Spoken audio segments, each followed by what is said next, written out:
Hello everyone, hope you all are doing very well.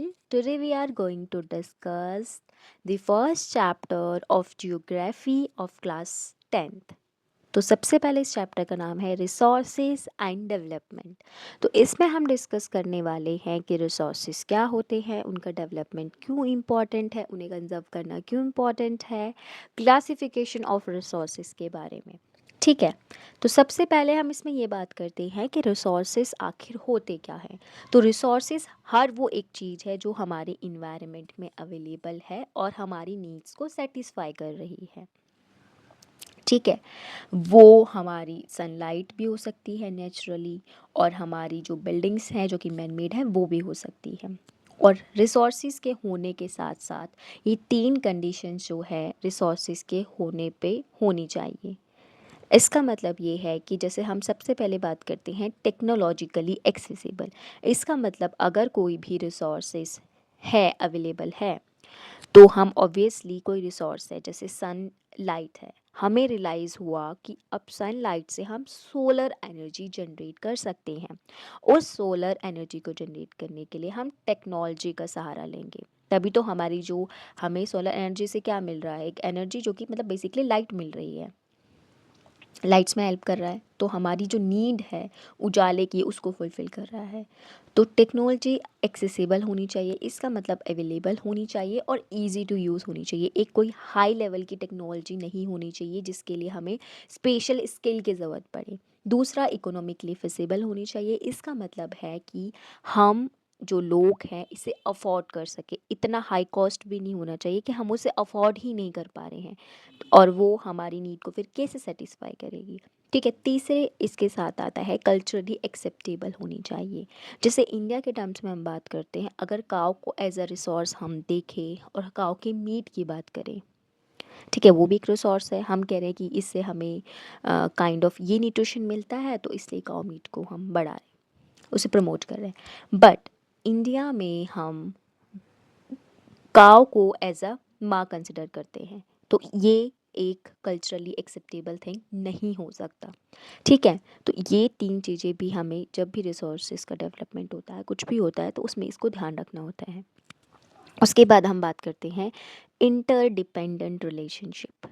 ठीक है, तो अगर हम बात करें तो टेक्नोलॉजी हो गया, आपका नेचर हो गया, इंस्टीट्यूशंस हो गए, ये तीनों एक दूसरे पे डिपेंडेंट हैं, जुड़े हुए हैं।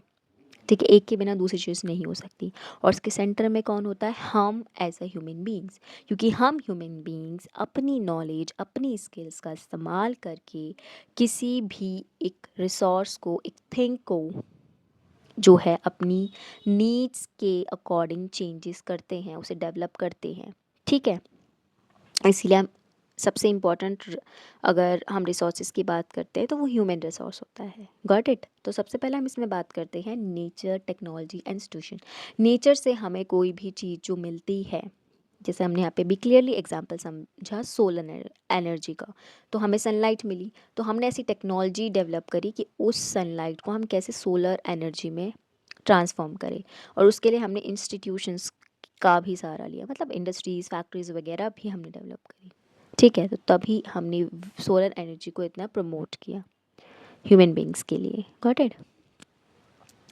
उसके बाद हम बात करते हैं क्लासिफिकेशन ऑफ रिसोर्सेज। अगर हम सिंपल टर्म्स में बात करें तो क्लासिफिकेशन ऑफ रिसोर्सेज हम सिर्फ नेचुरल और मैन मेड रिसोर्सेज में भी कर सकते हैं। अगर नेचुरल रिसोर्सेज की बात करें, जो भी हम ऑब्टेन कर रहे हैं नेचर से, फॉरेस्ट हो गए आपके, वाटर हो गया, एयर हो गया, मिनरल्स हो गए जो कि नेचर से मिल रहे हैं, नेचुरल मिनरल्स की बात कर रहे हैं यहाँ पे हम। वहीं पे आगे आपका आ गया मैन मेड। मैन मेड जो हम ह्यूमन बींग्स ने क्रिएट की हैं या बनाई हैं, बिल्डिंग्स हो गई, आपकी रोड्स हो गई, मशीन्स हो गई, ये सारा जो है मैन मेड रिसोर्सेज है।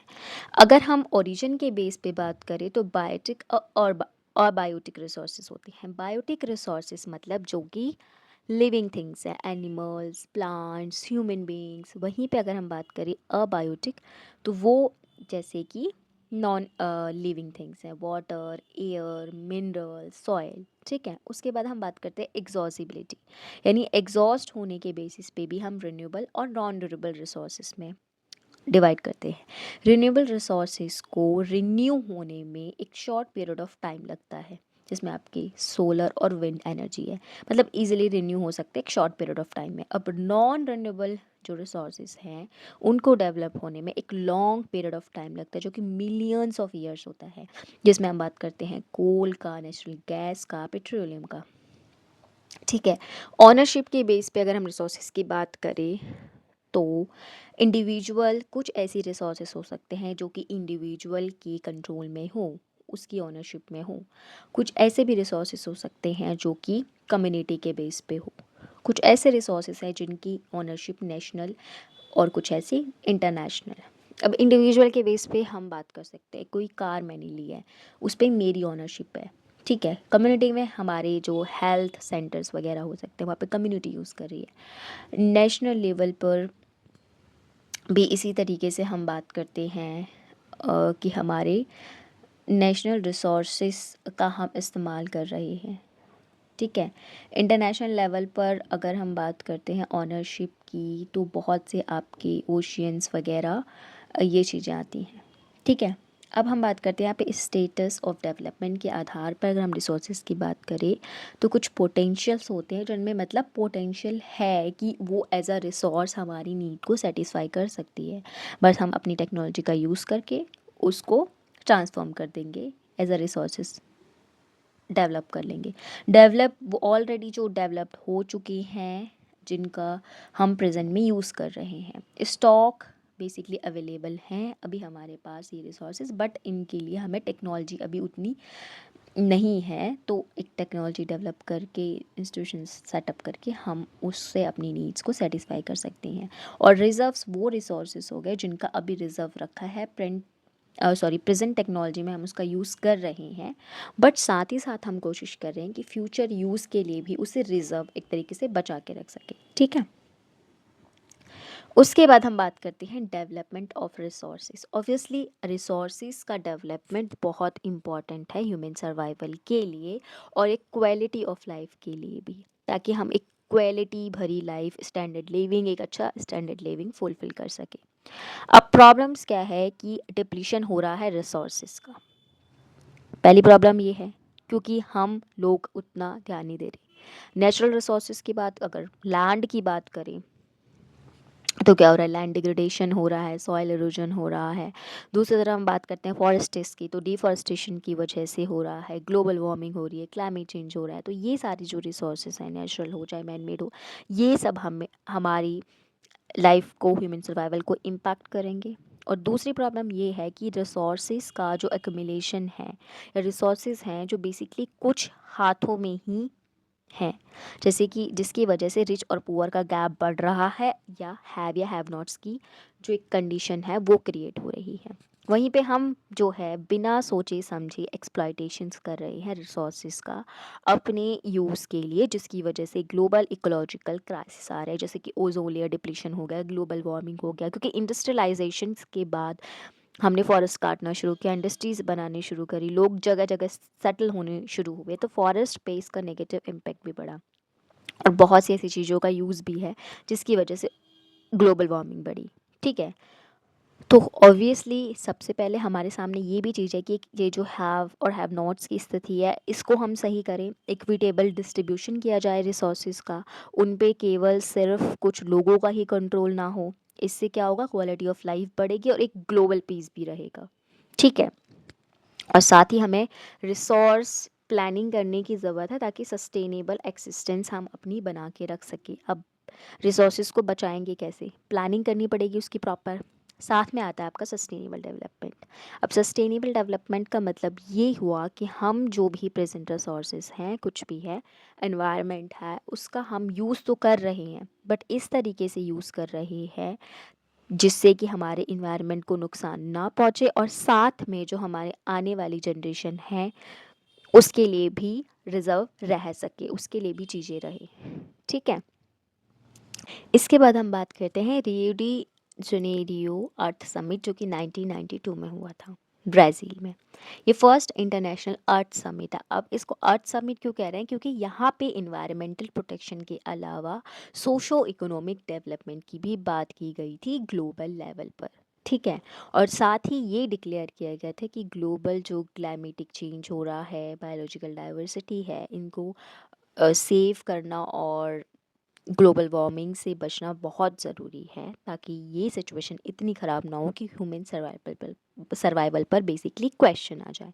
अब इसके अंदर क्या किया गया, एजेंडा 21 बनाया गया। 21 इज़ फॉर 21st सेंचुरी। ठीक है, अब की 21st सेंचुरी में हम कैसे इन्वायरमेंट, सोशो इकोनॉमिक जो डेवलपमेंट की चैलेंजेस हैं उसे रिजॉल्व करेंगे और एक ग्लोबल सस्टेनेबल डेवलपमेंट को अचीव करेंगे। मतलब सस्टेनेबल डेवलपमेंट जो हमने डिस्कस किया उसको ग्लोबल लेवल पर अचीव करेंगे। तो यहाँ पे साथ ही साथ ये भी था कि हमें इन्वायरमेंटल डैमेज जो हो रहा है उसे कॉम्बैट करना है, साथ में जो पोवर्टी इतनी है पूरी वर्ल्ड में उसे ख़त्म करना है, उसे कॉम्बैट करना है, और जो डिफरेंट डिफरेंट डिसीज़ेज़ आ रही हैं जिसकी वजह से ह्यूमन सर्वाइवल पे ख़तरा बढ़ रहा है उसे भी कॉम्बैट करना है, यानी उसके लिए हमें दवाइयों को बनाना होगा। ठीक है।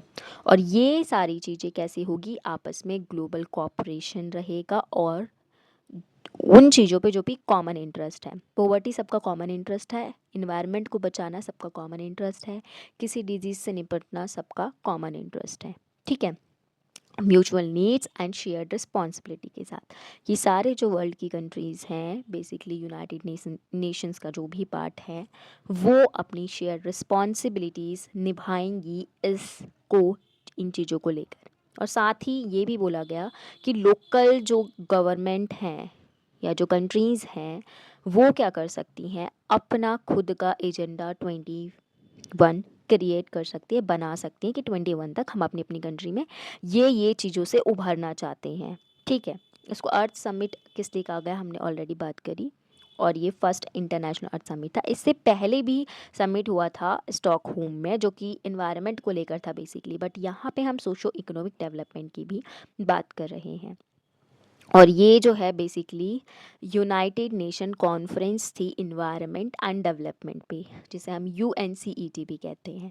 उसके बाद एक वन मोर थिंग जो इसमें इम्पॉर्टेंट आती है, कॉमन बट डिफरेंशिएटेड रिस्पॉन्सिबिलिटीज़।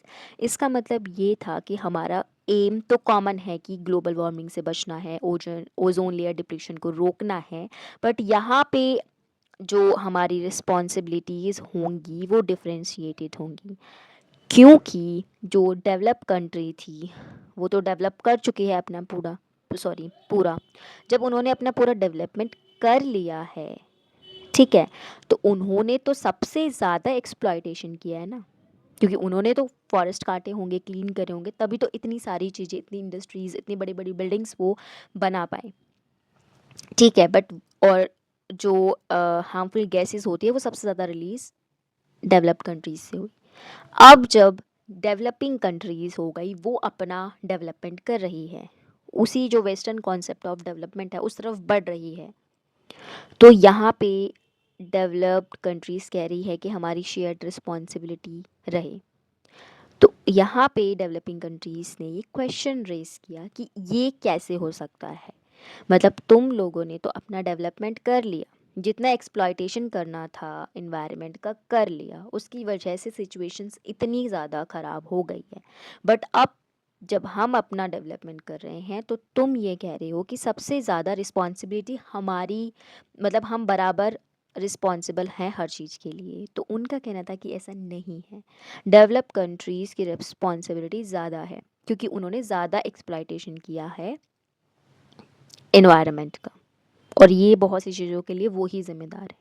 ठीक है, तो ये वाली सिचुएशन भी आई। हालांकि ओवरऑल हम बात करते हैं फिर भी शेयर्ड रिस्पॉन्सिबिलिटी होगी, शेयर्ड रिस्पॉन्सिबिलिटी तो होगी बट अलग अलग रिस्पॉन्सिबिलिटी होगी, तो उसी को हमने कॉमन बट डिफरेंशिएटेड रिस्पॉन्सिबिलिटी कहा। डेवलप कंट्रीज़ का अलग रोल होगा, डेवलपिंग कंट्रीज़ का अलग रोल।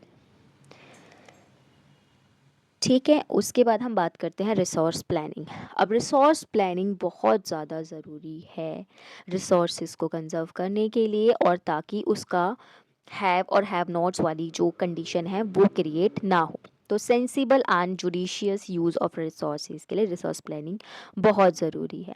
इंडिया के टर्म्स में हम बात करते हैं तो डाइवर्सिटी है, कहीं ये कहीं की भी सिचुएशन हो सकती है, बट हम यहाँ पे इंडिया के टर्म में बात कर रहे हैं, तो यहाँ पे भी डाइवर्सिटी देखने को मिलती है अवेलेबिलिटी ऑफ रिसोर्सेज में। अब बहुत से ऐसे एरियाज़ हैं या रीजन हैं या स्टेट्स हैं जहाँ पे कोई पर्टिकुलर रिसोर्स रिच है, वहीं पे कुछ रिसोर्सेज डिफिशिएंट है। ऐसे स्टेट है कहीं पे तो जो इम्पोर्टेंट रिसोर्सेज होते हैं वो ही बहुत एक्यूट शॉर्टेजेस में हैं, और कहीं पे जो रिसोर्सेज हैं वो सेल्फ सफिशिएंट हैं, इतनी अवेलेबल हैं। तो फॉर एग्जांपल यहाँ पे हम उसके थ्रू समझने की कोशिश करते हैं। जैसे कि हम बात करते हैं झारखंड, छत्तीसगढ़ एंड मध्य प्रदेश। यहाँ पे मिनरल्स बहुत ज़्यादा है, कोल डिपॉजिट भी अच्छे खासे हैं। वहीं पे अगर हम बात करें अरुणाचल प्रदेश में, वहाँ पे जो वाटर रिसोर्सेज हैं वो तो अबेंडेंस है, मतलब प्रचुर मात्रा में है, बट लेकिन वहाँ पे ऐसा इंफ्रास्ट्रक्चर अवेलेबल नहीं है। ठीक है, वहीं पे राजस्थान में सोलर और विंड एनर्जी है, बट वहाँ पे वाटर रिसोर्सेज उतने अवेलेबल नहीं हैं। तो इसीलिए हमें एक बैलेंस्ड रिसोर्स प्लानिंग की ज़रूरत है हर एक लेवल पे, चाहे वो नेशनल हो, स्टेट हो, रीजनल हो, लोकल हो, हर एक लेवल पे, ताकि अच्छे से हम रिसोर्स को मैनेज कर सके और अपने सस्टेनेबल डेवलपमेंट की गोल को फुलफिल कर सके।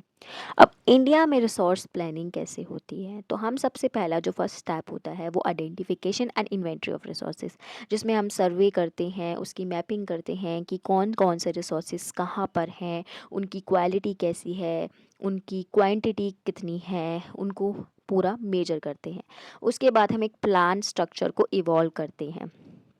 अब उस प्लान स्ट्रक्चर में क्या इम्पोर्टेंट आ जाता है हमारा, साथ में एक अप्रोप्रिएट टेक्नोलॉजी होनी चाहिए, कौन सी स्किल्स रिक्वायर्ड है फॉर दैट, वो स्किल हमें पता होनी चाहिए, और साथ में एक इंस्टीट्यूशनल सेटअप बनाना ताकि इसको पूरी तरीके से प्लान स्ट्रक्चर को हम इम्प्लीमेंट कर सकें।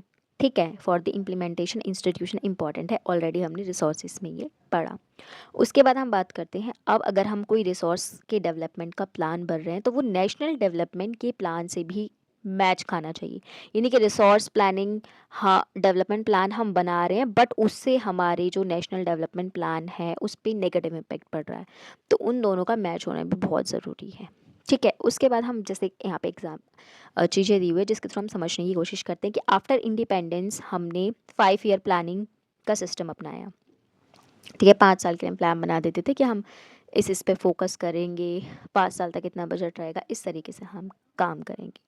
ठीक है, तो हमें पता है ऑलरेडी कि कुछ ऐसे रीजंस हैं जो कि रिच इन रिसोर्सेज हैं बट वहीं पे वो इकोनॉमिकली बैकवर्ड हैं, जैसे कि झारखंड एंड उड़ीसा। वहीं पे कुछ रीज़न ऐसे भी थे, कुछ एरियाज़ ऐसे भी थे जहाँ पे रिसोर्सेज उतने खास नहीं थे बट वो इकोनॉमिकली डेवलप थे, जैसे कि हुए पंजाब एंड हरियाणा। तो यहाँ पे बेसिकली अगर ग्रीन रेवोल्यूशन की बात करें, जो कि एक प्लानिंग का ही पार्ट था, ग्रीन रेवोल्यूशन लाया गया तो उसमें हालांकि सबसे ज़्यादा डेवलपमेंट होता है Punjab, Haryana and western UP, इन इस तरफ ही होता है। जो वहाँ के जो फार्मर्स हैं उन्हीं को इसका फ़ायदा होता है। ठीक है, हालांकि रिसोर्सेज उतने नहीं थे बट इकोनॉमिकली वो डेवलप थे, तो ये नई नई टेक्नोलॉजी को इस्तेमाल करने के गट्स भी थे, तो इस वजह से वो अच्छे और अच्छे रूप में इकोनॉमिकली डेवलप्ड हो गए। ठीक है, साथ में अगर हम इसमें ध्यान दें तो हिस्ट्री ऑफ कॉलोनाइजेशन भी रही जिसका इम्पैक्ट पड़ा ना हमारे रिसोर्सेज को, तो उन चीज़ों को भी हमें ध्यान में रखना पड़ेगा कि हमारा इंडिया के टर्म्स में हम बात करें तो रिच रहा है रिसोर्सेज पे हमेशा से, इवन इसको सोने की चिड़िया भी कहा गया। तो ओवर द टाइम किस तरीके से जो कॉलोनाइजेशन हुआ, ब्रिटिशर्स ने हमारा एक्सप्लॉयटेशन किया, यहाँ के रिसोर्सेज का एक्सप्लॉयटेशन किया, ह्यूमन रिसोर्स भी तो उसका भी एक्सप्लॉयटेशन किया। ठीक है, तो ये सब एक्सप्लॉयटेशन करके यहाँ की जो इंडस्ट्रीज़ थी उनको भी नहीं बढ़ने दिया, बहुत सारी चीज़ें करी ओवरऑल, तो जिसकी वजह से हमारे यहाँ पे रिसोर्सेज का डिप्लीशन भी हुआ। ठीक है, तो हमें उन चीज़ों को ध्यान में रख के फिर से वो एक तरीके से एक स्टेप लेके आगे बढ़ना था।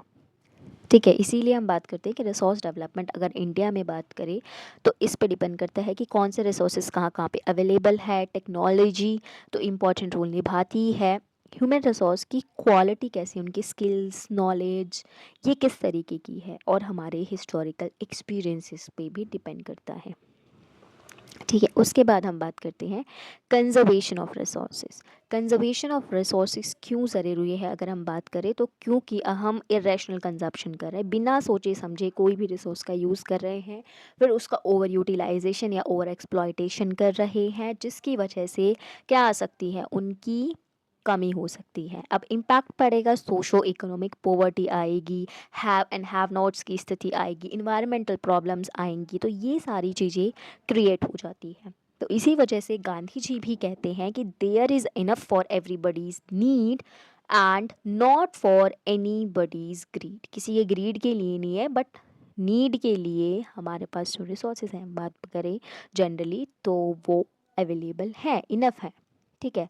उनका मानना था कि अगर ये रिसोर्स डिप्लेशन हो रहा है ग्लोबल लेवल पर, इसका रीज़न क्या है कि ग्रीडी सेल्फिश इंडिविजुअल्स, वही जो बड़े बड़े लोग हैं, सिर्फ पैसे कमाने के चक्कर में या इतने ज़्यादा लालची हो चुके हैं कि वो एक ने ये चीज़ भूल गए हैं कि अगर वो उसको ज़्यादा एक्सट्रैक्ट करेंगे, ज़्यादा उसका यूज़ करेंगे, तो एक टाइम पे वो ख़त्म हो जाएगी।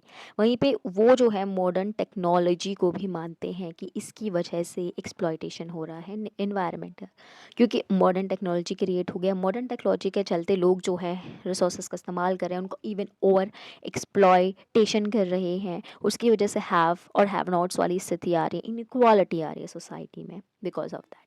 ठीक है। तो आज के लिए हम इतना ही डिस्कस करते हैं, बाकी तो आज के लिए हम इतना ही डिस्कस करते हैं, बाकी हम डिस्कस करेंगे नेक्स्ट वीडियो में। Thank you so much for watching the video till the end. Please don't forget to like and share the video and subscribe my channel Polish Tutor.